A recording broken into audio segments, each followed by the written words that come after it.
Que sejam todos bem-vindos a mais uma apresentação especial aqui na Escola de Profecia. Que a graça do bom Deus habite na sua vida. Eu trago nesta noite dois exemplos do que aconteceu recentemente. Um exemplo de coragem e outro exemplo, diria, de fracasso. Isto para nos ajudar a tomar a melhor decisão hoje. Eu quero começar lendo uma passagem especial no livro Grande Conflito. No livro O Grande Conflito, página 621. Vejam só. O tempo de agonia e angústia que diante de nós está exigirá uma fé que possa suportar o cansaço, a demora e a fome.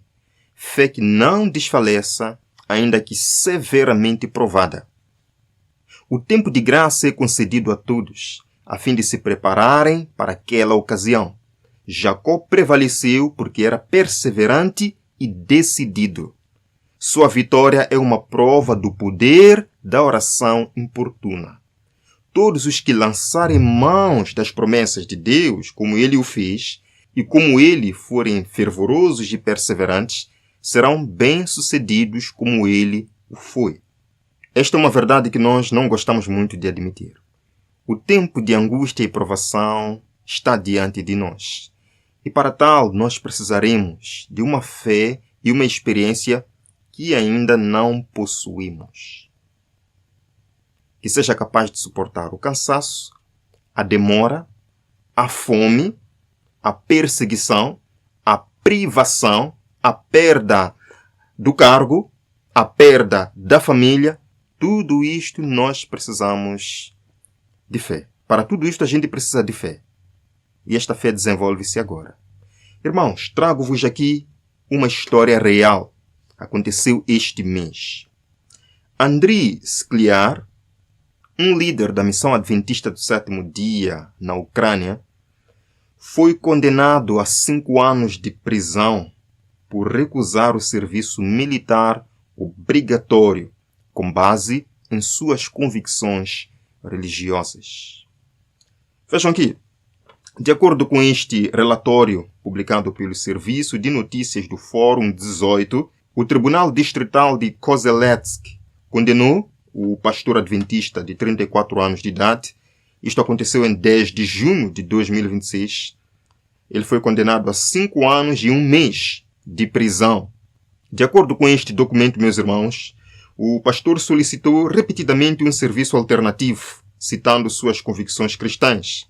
Mas seu pedido foi repetidamente negado, até que, enfim, este mês, o tribunal o condena a 5 anos de prisão por negar-se a violar sua consciência, por negar-se a violar as convicções de sua consciência e de sua religião. E é claro que este caso não é isolado na Ucrânia. Existem outros irmãos de outras denominações que também estão a passar pela mesma situação. Mas eu quero vos chamar a atenção aqui, porque este caso do nosso pastor lembra aos crentes adventistas e aos crentes em geral que a consciência ela é sagrada e ela nunca deve ser violada. Ela nunca deve ser vendida. Temos alguns exemplos da palavra de Deus. Em Atos dos Apóstolos, capítulo 24, verso 16, vejam só, é dito que por isso procuro sempre ter uma consciência sem ofensa, tanto para com Deus como para com os homens. Em Atos 5, verso 29, vejam só, Pedro e os apóstolos disseram: mais importa obedecer a Deus do que aos homens. Meus irmãos, todo aquele que é verdadeiro cristão não viola sua consciência em busca de um bem-estar ou de salvar-se de certa situação. As pessoas fiéis de Deus muitas vezes enfrentaram perseguições porque recusaram agir contra as suas convicções. Vemos, por exemplo, em Daniel capítulo 3, quando o rei Nabucodonosor ergueu a estátua na planície de Dura. O verso 17, o rei Nabucodonosor chamou os 3 jovens e deu mais uma proposta. É só desta vez, por favor, ajoelhem-se quando a música soar. Os jovens disseram: não, nós não iremos nos ajoelhar. Nem adianta fazer um acordo conosco. Nós não iremos nos ajoelhar. O nosso Deus nos salvará. Vejam só, verso 17.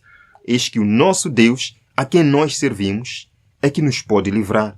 E ele nos livrará da fornalha de fogo ardente da tua mão, ó rei.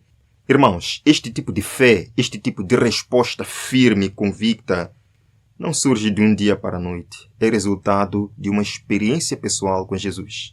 Estes jovens tinham uma experiência pessoal com Deus. Conheciam o Deus a quem serviam. A palavra de Deus nos diz em Apocalipse que vem um tempo em que os fiéis de Deus, os que guardam os mandamentos e têm um testemunho de Jesus, vão sofrer perseguição.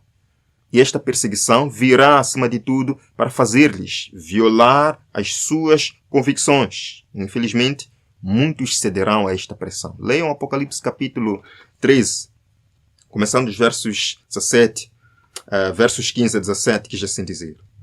Este é um exemplo de fé. Está de parabéns o nosso pastor.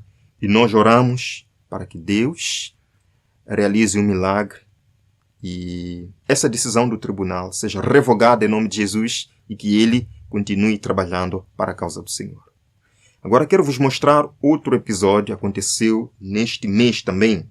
Em 2 de junho de 2026, o Serviço de Imprensa Adventista, vejam que eu estou aqui colocando os sites oficiais. Este é um serviço de imprensa adventista, portanto, é uma informação já publicada, já veiculada. Eu apenas estou pegando o que já foi publicado, não é? Então, este serviço de imprensa adventista informou que os delegados, representando várias igrejas na Alemanha, votaram este mês para solicitar a adesão plena ao Conselho de Igrejas Cristãs na Alemanha, que é a principal organização ecumênica alemã e que também está ligada ao Concílio Mundial das Igrejas. Este Conselho de Igrejas Cristãs, irmãos, reúne igrejas católicas, igrejas ortodoxas e também evangélicas, com o propósito de promover uma testemunha e serviço comuns na sociedade. Portanto, é um movimento ecumênico. Por que isto aconteceu? De acordo com o Serviço de Informação Adventista, isto aconteceu por causa das preocupações de que os professores adventistas possam perder a acreditação e o licenciamento profissional. Por medo de os professores adventistas naquela área da Alemanha perderem a acreditação, perderem o licenciamento profissional, eles fazem um pedido ao Conselho de Igrejas Cristãs da Alemanha para uma adesão plena ao Conselho, para que possam participar não apenas como observadores, mas como membros plenos do Conselho Ecumênico. Aí está. Isto já foi publicado, não estou trazendo nada clandestino ou algo provocativo, nada a ver. Isto já foi publicado, vejam só. Aí está, nesta grande reunião, em que foram eleitos vários delegados, aconteceu também que eles resolveram solicitar a adesão plena para os seus órgãos regionais, aí, no Conselho das Igrejas Cristãs, que é o órgão responsável pelas respectivas regiões.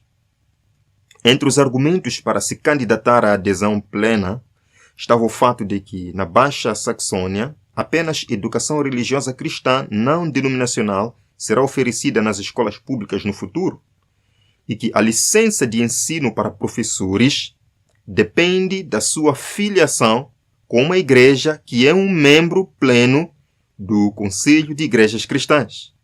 Portanto, os professores adventistas perderiam suas licenças de ensino, perderiam seu trabalho, sua fonte de renda. Eu não estou aqui para julgar estes irmãos que tomaram esta decisão, mas para compartilhar o que a palavra de Deus nos diz. É verdade que todos nós temos nossos desafios e lutas na vida, mas a palavra de Deus nos aconselha a sermos firmes diante das perseguições, diante dessas situações. Afinal de contas, irmãos, situações difíceis ainda virão pela frente. Vejam só, os que agora exercem pouca fé correm maior perigo de cair sob o poder dos enganos de Satanás e do decreto que violentará a consciência. Então, vem um decreto, de acordo com a profecia bíblica, que vai forçar as pessoas, e os adventistas em especial, a violar a consciência, sob pena de não comprar e vender. E se agora, meus irmãos, nós não temos coragem de resistir, vejam só, e mesmo resistindo à prova, serão imersos em uma agonia e aflição mais profundas no tempo de angústia, porque nunca adquiriram o hábito de confiar em Deus. Esta é a questão. É hoje que nós precisamos buscar o hábito de confiar em Deus nas pequenas situações. Dizer, Senhor, é verdade que eu posso perder o meu emprego, perder a minha posição, mas eu não irei ceder. Os que exercem pouca fé não poderão prevalecer no futuro. Veja só, testemunhos para a igreja. É dito, não vai longe o tempo em que a prova sobrevirá a toda a alma. A marca da besta nos será recomendada com insistência. Não vai ser algo voluntário, que se você quiser ou não, será por insistência. Você terá que violar sua consciência, cedendo neste caso. Vejam só, os que passo a passo cederam às exigências do mundo e se sujeitaram a quê? A costumes mundanos, não acharão difícil submeter seus poderes dominantes, de preferência expor-se a escárnios, insultos, ameaças de prisão e morte. Damos glórias a Deus pelo nosso pastor lá na Ucrânia, que foi firme e disse, eu não vou violar as minhas convicções religiosas. Ele foi firme. Os que passo a passo vão cedendo às exigências do mundo, os que dizem, Deus vai entender a minha situação, Deus vai entender que eu preciso trabalhar, que eu preciso fazer isto, eu vou ceder um pouco. Os que passo a passo fazem isso, no futuro não acharão difícil abandonar tudo, deixar tudo, do que passar fome, do que passar miséria e sede. Irmãos, será que Deus se esqueceu daqueles todos fiéis da história? Será que Deus se esqueceu? Aqueles que mesmo diante de situações difíceis, que tinham que encarar a morte, eles foram fiéis. Deus não se esqueceu. E por que Ele se esqueceria de nós? Por que diante de uma ameaça de emprego, nós temos que violar nossa consciência? Temos que aprender a confiar em Deus. Vejam aqui. Esquecer-se-á o Senhor do seu povo nesta hora de provação? Esqueceu-se de José? Não. Esqueceu-se de Elias? Não. Esqueceu-se de Jeremias? Não. Será que Deus esqueceu-se dos 3 heróis na fornalha ardente ou de Daniel na cova dos leões? Não. Deus não se esqueceu e Ele não se esquece, nem se esquecerá de todos aqueles que forem firmes, forem fiéis, daqueles que dirão, aconteça o que acontecer, eu estou com o Senhor. Eu sirvo Deus vivo e eu vou permanecer fiel. Irmãos, esta experiência nós precisamos desenvolvê-la hoje, agora, aí no seu canto de oração, no seu altar de comunhão. Desenvolva essa fé capaz de suportar tudo, porque os tempos vindouros serão ainda mais difíceis. Deus abençoe sua vida. Compartilhe este vídeo que eu tenho certeza que vai ajudar outras pessoas. Nos vemos no próximo encontro. Até lá.